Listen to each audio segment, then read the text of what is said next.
So it's like E.T., except if you win and you're playing as the CIA, you get to dissect the alien and make the little kid cry.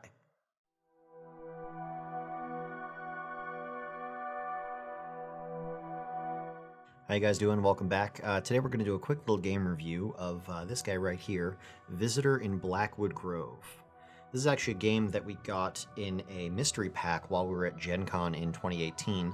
It was something like $80 to get a mystery box that came with 4 to 6 games inside of it with a guaranteed combined value of I want to say like $200 or something like that.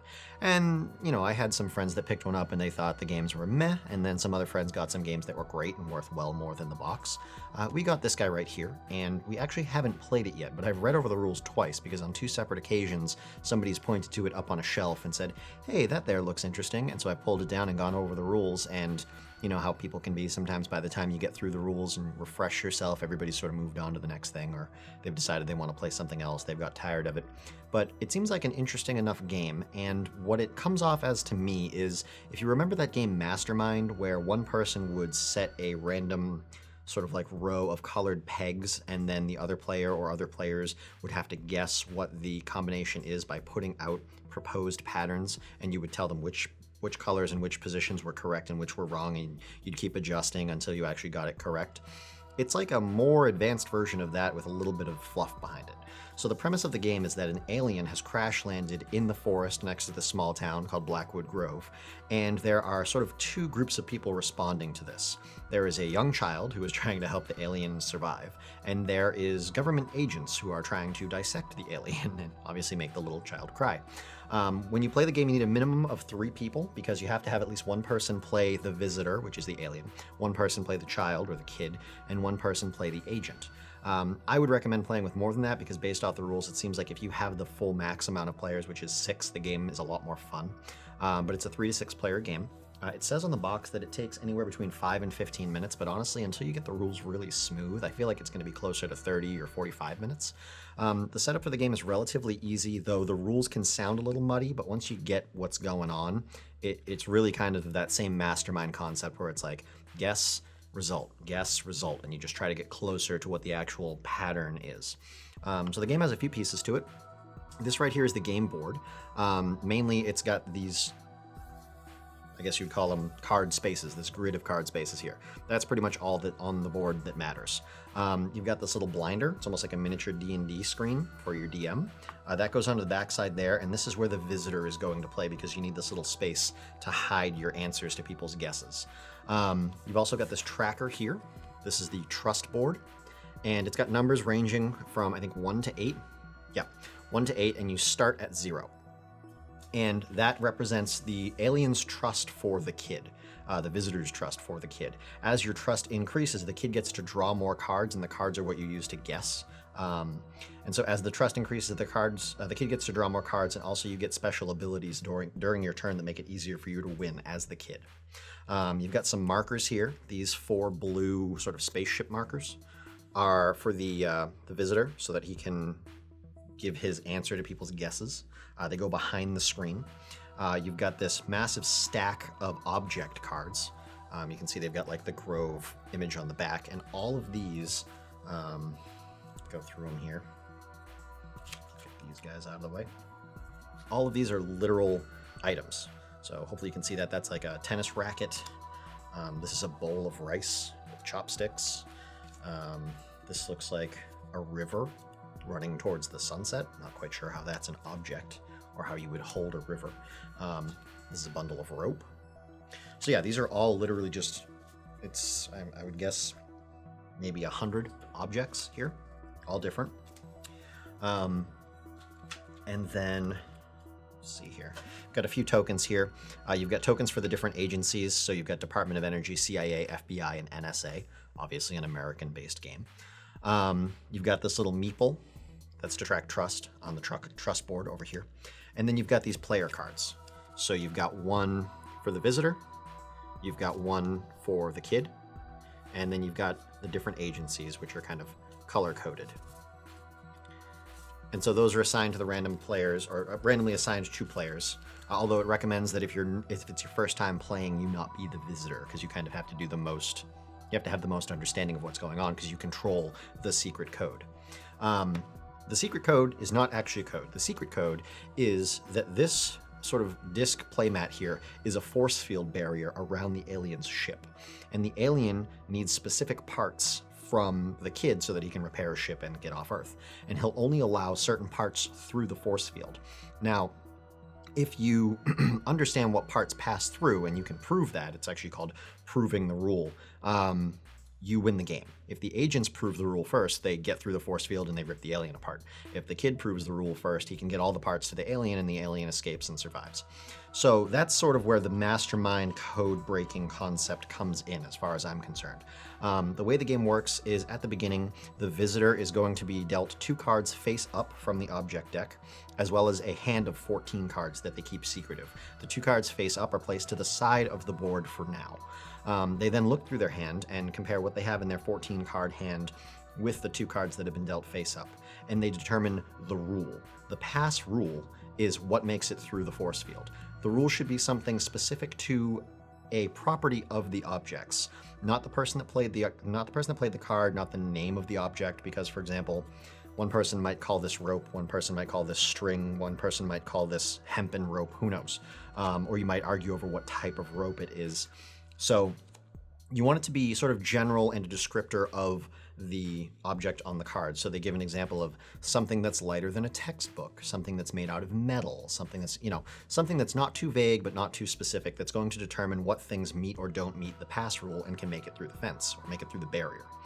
So you've got your 14-card hand, you've got your 2 face-up cards. You determine your pass rule. You then take 7 of the cards from your hand that you don't want, and you put them to the bottom of the deck. Or I guess you could shuffle them into the deck. It says put them on the bottom. I feel like shuffle makes more sense.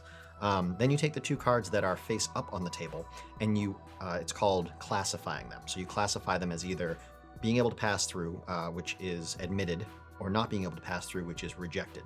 So if they're admitted, you put them on one of these 8 spaces, and that sort of, or if either of them are admitted, you put them on one of the 8 spaces. That starts to let the kid and the agents know what makes it in. If they're denied or they're rejected, you put them on the edge of the force field. So like touching it, put the card touching the force field, like that, but not inside on a space. So it's either rejected or denied, and that's for the 2 face-up cards on the table. So everybody knows, they're starting to get an idea of what can get in and what can't. But with 2 cards, it's hard to deduce much of what the pass rule is. You then have your other 7 cards in your hand that you keep secret.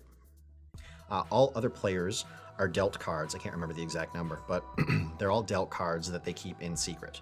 And basically the process of the game is that they're going to pass the visitor a card, and the visitor is going to classify that card as either passing through the field or not passing through the field.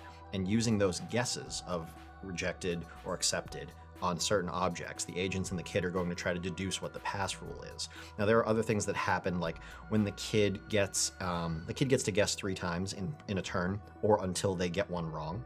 If they get all 3 right, not only do they have a great idea of what the pass rule is, but their trust goes up on the trust tracker.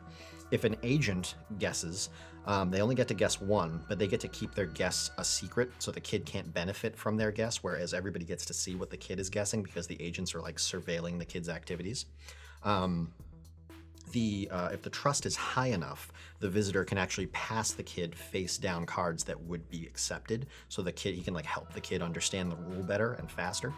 To prove the rule, you're going to take 4 cards from your hand, and you're going to put them face up in front of the visitor. Sort of in here, I'll lay them out like this. It would be like 1, 2, 3, 4. Laid out in a row on the edge of the force field in front of the visitor, like this.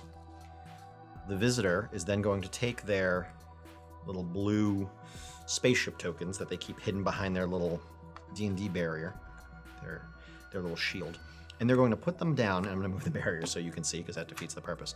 They're going to put them down in a row, and in order with the cards, they're either going to slide them up if it's a pass or down if it's denied. Just like that. And that's according to the pass rule that they've already created. Now, obviously, there's a bit of a trust required to play the game, because the visitor could just lie and say their pass rule is whatever, but maybe have them write it down or something. But so they're going to secretly move those into the positions that match either up for yes pass or down for rejected. And then once they set those in secret behind the screen, the player is going to slide their cards either in if they think it would be accepted, or out if they think it would be denied. And so at the end, if the cards, and then obviously once they do it, they lift the screen, ta-da. If at the end, what the visitor said matches what the player thought the cards would do, they win the game. That's proving the pass rule. So if an agent does that, that agent wins and the game is over. If the kid does that, the kid wins, all the agents lose, and the game is over. If you're wrong, if the kid is wrong, I don't think anything negative happens. I can't remember. I don't think there's any negative penalties to the kid being wrong. However, if an agent guesses and is wrong, the kid goes up 2 on the trust tracker. So agents guessing willy-nilly helps the kid get towards the end and win quicker. And then the other thing is, again, I can't remember specific numbers, but the agents draw cards way more frequently than the kid does. I think the kid only draws if either his hand is empty, he draws 1, or if he moves up on the trust tracker, he gets like a bonus of cards. So like if he moves from 0 to 2, he gets 2 cards, 0 to 1, he gets 2 cards, 1 to 2, he gets 2 cards. You can see for yourself, it's the second row of information there. And then these are the specials that he unlocks, the special actions that him and the visitor can take as the trust goes up. So again, it reminds me a lot of Mastermind, where the visitor is setting that secret code, and then the agents and the kid are trying to figure out what that code is by trying to pass items through the force field and letting the visitor either reject them or accept them. And then based off of what gets accepted or rejected, they're actually trying to determine what the pass rule is. And whoever figures it out first, for the most part, wins the game, either an agent or the kid. If you're doing a 3-player game, you've only got 1 agent. If you're doing a 6-player game, you've got a visitor and a kid and 4 agents. That's why there's 4 different agent cards. There's no difference in the rules as to how the agents play. It's just different designations so that you can keep track of who's who.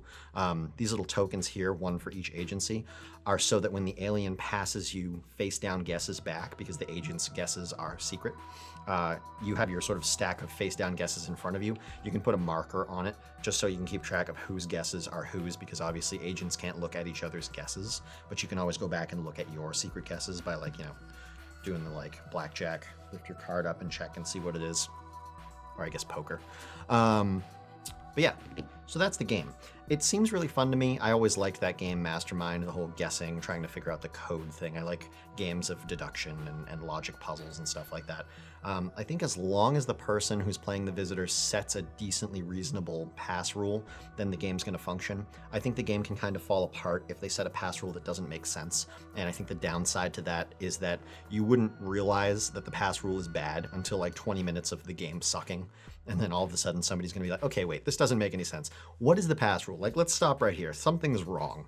And then, you know, you might find out, oh, that pass rule only applies if you think about it this way, or only this one person at the table would even understand that pass rule because it's like an inside joke or something. Obviously, you want to try to avoid those. You want to pick something that's specific to the cards. Is it food? Is it made out of wood? Can you hold it in your hands? Something like that. But yeah, so this is Visitor in Blackwood Grove. Seems like a fun game. I haven't gotten a chance to play it yet. Maybe I'll film the first time we play it and put it up for you guys to see. But I think it's worth checking out. I don't know what it actually costs because I got it in a goodie box, but it seems like it would be, you know, a $20, $30 game. Check it out if you think it's interesting. I hope you guys have enjoyed this review of a game I've never played before. So I guess it's a pre-review. Yeah, hope you guys have enjoyed the video. Thanks for checking it out. If you haven't yet, please go down and subscribe. It lets me know that you guys are enjoying the content and lets me know what to focus on going forward in the future. If you have any comments, please leave them down below. I try to respond as quickly as I can to comments, or at least give you a thumbs up or a like if I like what you have to say, or just to thank you for actually coming and making a comment. And other than that, I will see you guys in the next video. Have a good day.